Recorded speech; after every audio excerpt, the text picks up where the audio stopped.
ಜಮೀನ್ದಾರ್ ಜೀವನ್ ಮತ್ತು ಆರೌಡಿ ಕುಂಜಿ ವಿಕ್ರಮ್ ಇವರಿಬ್ಬರು ನಾನು ಹೂಡುವ ಕಾವ್ಯಗಳೆಂಬ ಕುತಂತ್ರದ ಹೆಣ್ಣು ಬಾಣಕ್ಕೆ ಒಬ್ಬೊಬ್ಬರಾಗಿ ತುತ್ತಾಗಲೇಬೇಕು. ನಂತರ ಈ ಊರೆಂಬ ಹೂವಿನ ತೋಟದಲ್ಲಿ ಸಾವಿರಾರು ಮೂಕರ ಮಧ್ಯೆ ಪಳಪಳನೆ ಒಡೆದು ಮಿನುಗುತ್ತಿರುವ ಕೆಂಪು ರೋಜ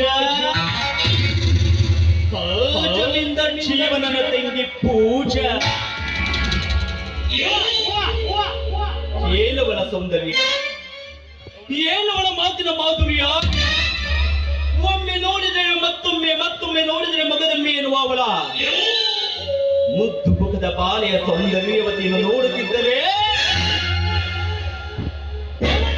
ಎಂಬ ಕೊಡದಲ್ಲಿ ನಾನು ಒಂದಲ್ಲ ಒಂದು ದಿನ ಕಾಮುಕನಾಗಿ ಮೈ ತೊಳೆಯಲೇಬೇಕು.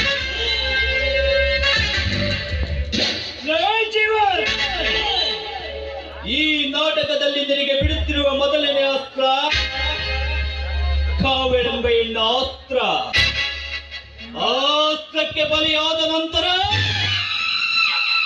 ನಿನ್ನ ಸಮಾಪ್ತಿ ಆಸ್ತಿ ನನ್ನದಾಗುವುದು. ಆಗ ನಾನೇ ಈ ಊರಿಗೆ ಪಟ್ಟದರಸ.